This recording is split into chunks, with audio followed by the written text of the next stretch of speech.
নমস্কার, আমি কল্পনা। আপনাদের কল্পনা।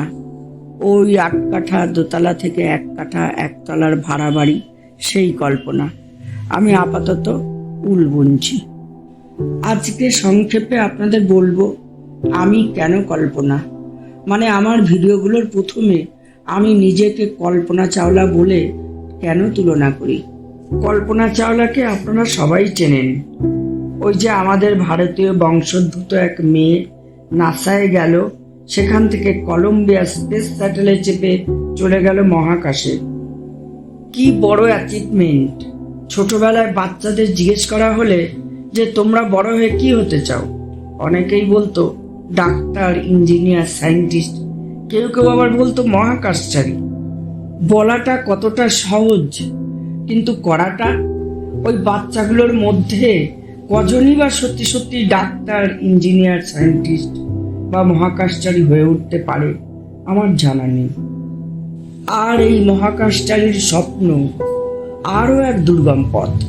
সেদিন আমি একটা ক্লাস 2 এর বাচ্চাকে জিজ্ঞাসা করেছিলাম, হ্যাঁ রে, মহাকাশচারী হতে গেলে কি করতে হয় রে?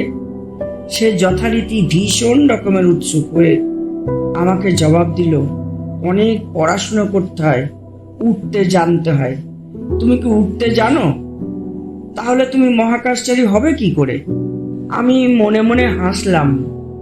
কত সহজেই মহাকাশচারী হওয়া যায়, কিন্তু সত্যিটা, চরম অধ্যবসায়, কি ডেডিকেশন, কি প্যাশন আর কি ভালোবাসা না থাকলে আমার আপনার মতোই একজন রক্ত মাংসের মানুষ পৃথিবীর সমস্ত আকর্ষণকে উপেক্ষা করে পৌঁছে যেতে পারে অসীম শূন্যতার বুকে।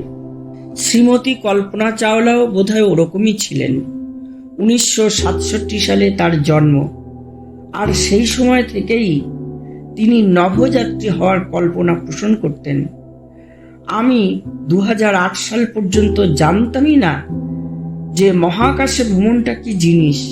পড়েছি যে তিনি স্কুল লাইফ, সেখান থেকে কলেজ লাইফ, সেখান থেকে USA, তারপর নাসা, এই সব জায়গাতেই অ্যারোস্পেস ইঞ্জিনিয়ারিংয়ের জন্য অন্যতম নাম ছিলেন। কত সূক্ষ্ম চিন্তাভাবনা, দূরদর্শিতা, মানসিক দৃঢ়তা, ভালোবাসা না থাকলে একটা মেয়ে এতটা উচ্চতা পৌঁছতে পারে। কিন্তু হায় জীবন! আচ্ছা, কল্পনা যদি জানতো যে 2003 সালে তার সাথে এই অঘটন ঘটবে, তাহলেও কি তিনি অ্যারোস্পেস ইঞ্জিনিয়ারিং নিয়ে পড়তেন? তার কিন্তু কোনো দোষ ছিল না। আপনারা যারা কলম্বিয়া ডিজাস্টার সম্বন্ধে জানেন, তারা নিশ্চয়ই এটা জানেন যে যে মানুষগুলো পৃথিবীর বুকে স্পেস সেন্টারে বসে পর্যবেক্ষণ করছিলেন, মূলত তাদের ভুলেই 7টা প্রাণ হারিয়ে গিয়েছিল। কল্পনা কিন্তু প্রত্যেকটা ধাপেই তার সবকটা কাজ ঠিকঠাক ভাবেই করে গিয়েছিলেন। যেটা ভেবেছিলেন, যেটা করা ঠিক, তার যেটা মনে হয়েছিল যে এই কাজটা এখন করা উচিত, তিনি কিন্তু সেটাই করেছিলেন। কিন্তু অন্য কারোর ভুলে তার প্রাণটা হারাতে হলো। এবার আমি আমার কথায় আসি। আমি ছোটবেলা থেকে ভীষণ কষ্ট করে পড়াশুনো করেছি, বড় হয়েছি, বিয়ে করেছি, 3টে ছেলে মেয়ে মানুষ করেছি, সংসার সামলিয়েছি, ভালোবেসেছি, কেঁদেছি, হেসেছি, আর ভীষণভাবে বিশ্বাস করেছি আমার স্বামীকে। সবাই তাই করে।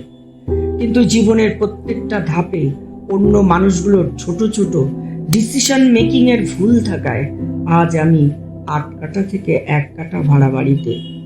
আমার 3 ছেলে মেয়ে যে খুব বড় দরের চাকরি করে, ইনকাম করে তা নয়, তারা যথার্থ মানুষ হয়েছে, এটুকু আমি জানি।